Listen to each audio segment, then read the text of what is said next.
Oi, oi, pessoal, mais um Voando com Baleias no ar, toda quinta-feira, 6 horas da manhã no Spotify e ao meio-dia no YouTube. Semana passada não tivemos episódio por motivos de não deu tempo de gravar. Eu esqueci de gravar, quando eu vi já tinha sido consumido aí pela rotina, vocês me perdoem, muda Brasil. Quem me conhece sabe que eu não sou assim e etc, etc, tá? Ficamos sem episódio, mas estamos compensando esta semana. E aí, queridos, como que vocês estão? Espero que vocês estejam bem. Gente, seguinte, quero começar dando indicações para vocês.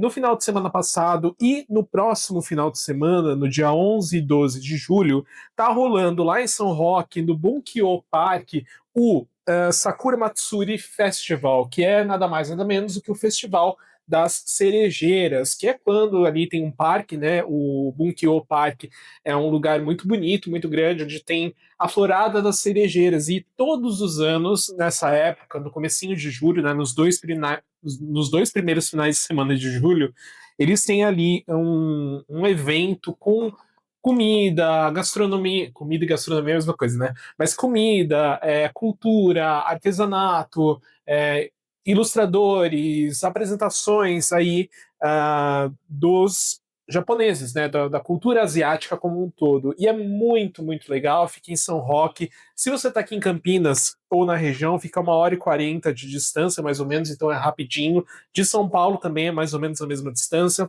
mas é um evento muito gostoso que vale muito, muito a pena. Recomendação: vá cedo, tá? Para você conseguir estacionar direitinho e conseguir aproveitar tudo. Então tem shows, espaço kids, bazar, oficinas culturais, gastronomia, espaço melhoridade, muito, muito legal mesmo.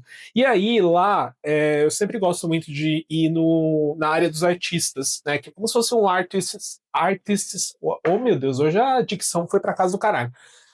Um Artists Alley. E aí eu encontrei essa artista aqui, que eu não lembro agora o nome, eu tenho que procurar depois na relação dos expositores, mas que ela faz essas miniaturazinhas aqui. E eu comprei essa daqui, muito linda, da Kiki e do Ginge, do serviço de entregas da Kiki. Vocês sabem que eu gosto bastante das coisas do Miyazaki, então também veio para a coleção. Tinha um lindíssimo, mas estava muito caro, que era o Miyazaki e os seus personagens, assim, feitos em madeira, todos pintados à mão, muito, muito fofo mesmo, gente. Ai, apoiem sempre que possível artistas locais, vão em feirinhas, comprem artesanato, comprem sempre que possível do produtor pequeno, sabe? Porque as grandes corporações nem precisam da gente, nem precisam da nossa grana, sabe? Mas para essa galera faz muita diferença mesmo, né?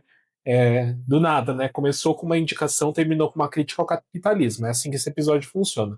Por falar em crítica ao capitalismo, isso me leva a falar sobre coisas das quais eu quero reclamar. A gente ainda tá metendo pau na seleção? Ainda posso falar mal da seleção brasileira depois da eliminação contra a Noruega?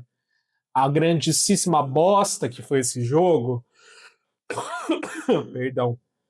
E o quanto não jogam nada, né? Diz ele que só se interessa por futebol a cada 4 anos. E só porque também é uma desculpa para beber em dia útil da semana e pintar a cara de verde e amarelo com as cores da base da Nina Secrets.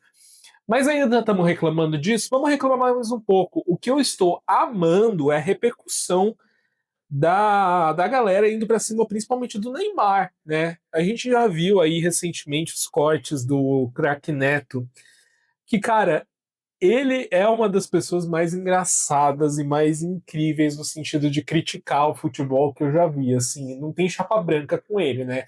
No corte que eu vi, que acho que são 2 minutos dele falando, vai todo mundo, vai imprensa, vai seleção, vai dirigente da CBF, dirigente da FIFA, vai cachorro, vai gato, vai sogra, vai passarinho, vai todo mundo. E antes disso, eu lembro que uma das pautas dos Donos da Bola, que é o programa do Neto, era tipo falar das folgas do Neymar. Então ele metia no telão, ó, quantas vezes folgou, quantas vezes não treinou, quantas vezes não jogou e o resultado disso. Então, assim, muito, muito bom.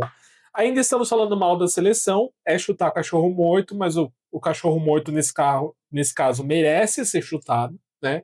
Porque foi uma vergonha, foi uma desgraça o que aconteceu com a gente. Mas a vida que segue, né, gente? E aí, não bastasse isso, temos a Argentina, que jogou o que o Brasil deveria ter jogado, né? Virou aí o jogo contra o Egito, ganhou de 3-2, estava perdendo de 2-0 e ganhou de 3-2. Então, assim, né? Prioridades. Não tem como não elogiar o futebol da Argentina, a virada deles e a vontade deles de jogar. Mas o que eu queria falar, gente, é que assim, nada une mais as pessoas do que reclamar das coisas. Né? Nada é mais poderoso do que o sentimento de reclamação. E você falar, puta, isso aqui é uma merda, e alguém fala, nossa, realmente é uma merda. E instantaneamente vocês viram amigos. Por exemplo, você está no supermercado, aí tá demorando um caralho mais um para passar as compras. O primeiro comentário que alguém vai fazer mas também tem pouco caixa aberto, né? Aí o outro vai concordar, falar, então aqui sempre é assim, nesses horários eu já vim, já fiquei esperando. E aí, instantaneamente, você cria um sentimento de empatia com a outra pessoa, né? Eu tava no bar assistindo o jogo do Brasil, né? O último jogo do Brasil, e assim, era um bar bem pequeno, bem tranquilo mesmo, porque eu não queria me enfiar no meio de muvuca, de um monte de gente gritando e berrando. E aí tinha, sei lá, umas três mesas. Tinha eu e minha namorada, daí tinha um grupinho de amigos na frente da TV e tinha duas meninas numa outra mesa de canto. Só, porque era um barzinho bem pequeno mesmo. E, tipo, a galera dessa mesa que tava comentando mais começou a falar: não, porque agora só joga assim, essa galera que joga fora não tem sentimento de pertencimento, não se conecta com o Brasil, jogou bosta nenhuma. Aí eu não lembro o que aconteceu, ele fez uma piada lá sobre o Neymar, eu dei risada meio alto. Aí ele olhou pra mim, o cara da outra mesa que eu não conheço, falou assim: mas não é. Joga mal, não joga? Eu falei: joga mal pra caralho. E automaticamente viramos irmãos, viramos amigos, trocamos contatos de WhatsApp pra gente fazer o quê? Bater uma bolinha nas quartas-feiras. Mentira, a gente só se olhou e falou: é isso aí e tal. Então, assim, o sentimento de reclamação, ele une as pessoas. E nesse mesmo dia, quando a gente estava indo embora, acho que foi quando o Neymar estava para bater o pênalti dele lá, só para dizer que ele fez alguma coisa, uma moça que estava na mesa também comentou alguma coisa com a minha namorada, e elas trocaram ali uma conversa brevemente. Mas tudo isso é unido pelo sentimento de revolta, de reclamação. Reclamação engaja. As pessoas gostam de reclamar e elas gostam de ter alguém que concorde com a reclamação delas. Isso é muito doido, né? Então vai da fila do supermercado até o Neymar ou a seleção brasileira levando para casa do caralho a possibilidade da gente ter um hexacampeonato, que não é nem a maior prioridade, tá, gente? O que a gente queria mesmo era ter mais dia de festa, né? Era ter mais alegria, não ter que pensar em eleições tão cedo, porque depois da Copa, qual que é o nosso grande evento? Qual que é a nossa grande preocupação agora? É eleições, virando a esquina daqui, 8, 7, 8, 9, 10, 11. É em novembro as eleições, daqui 4 meses. Daqui 4 meses a gente tem eleições. Se a gente tivesse um pouquinho mais de Copa, a gente ia começar a se preocupar com isso, né? A partir de, sei lá, semana que vem. Na outra semana, aliás, porque a final da Copa é dia 17, né? Então a gente ia começar a se preocupar com isso na segunda-feira, dia 20. E olha, tem mais uma semana de folga, assim, tem que pensar em política e no futuro do país, né? Que assusta a gente de muitas formas aí. Por falar em futuro do país, não tem nada a ver com nada, mas eu não podia deixar de comentar isso, e eu tô um pouquinho atrasado nesse comentário, porque eu nem falei sobre isso. Mas vocês viram aquela notícia do Flávio Bolsonaro? Aliás, a não notícia, né? Porque a Folha não publicou. Tinha um espaço em que você, normalmente, quando você trabalha em jornal, né? Ou você trabalha com diagramação, design e tal, de inserir textos em coisas, você coloca um placeholder ali de número de caracteres, que nada mais é que um texto genérico que você coloca só para deixar marcado ali que aquele lugar é um lugar de texto que vai ter X caracteres, antes do texto oficial ficar pronto. E isso também é feito em redação de jornal. Só que o que aconteceu? A Folha foi publicar uma matéria sobre o Flávio Bolsonaro e esqueceu de substituir o texto.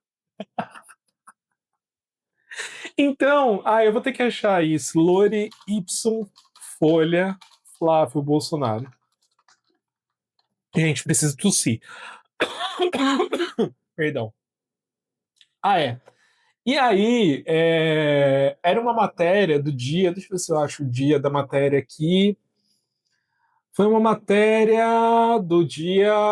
Ai, gente, de quando que foi isso daqui? Há 4 semanas atrás. Foi uma matéria do dia 5 de junho. Flávio fala em guerra espiritual contra Lula em ato evangélico. E aí, se você estiver assistindo no YouTube ou no Spotify, eu vou colocar. Eu vou colocar a mensagem aqui para vocês, vou colocar a imagem para vocês, que é o print da folha, né? Isso foi impresso, isso é de uma gravidade muito grande, assim. Tirando o fato de que eu achei divertidíssimo não ter nenhuma notícia sobre o Flávio, e que o texto traduzido do latim seria algo como os extremos do bem e do mal, e foi escrito por Cícero em 45 a.C. Tirando isso, isso aqui é um erro bem grave, assim, do ponto de vista de jornalismo mesmo, sabe? Passou por muita gente, passou por quem escreveu, por quem diagramou, pelo editor, né, o editor-chefe, passou pelo revisor antes de ser publicado, então, assim, passou muito batido isso daqui. Mas foi muito engraçado. Eles têm que mais se fuder e não ser noticiado mesmo. Mas são erros que acontecem e reclamações, assim, que disso daqui eu não vou reclamar. Vou só dar uma risadinha mesmo.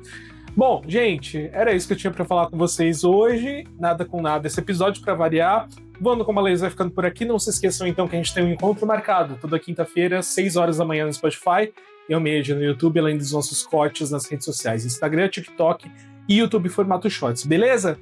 Fiquem bem, se vocês estiverem em São Paulo, aproveitem o feriado, porque feriado de Revolução Constitucionalista de 32 agora em todo o estado. Se cuidem, descansem e a gente se vê no próximo episódio. Um abraço para vocês, até lá, valeu, falou, tchau, tchau.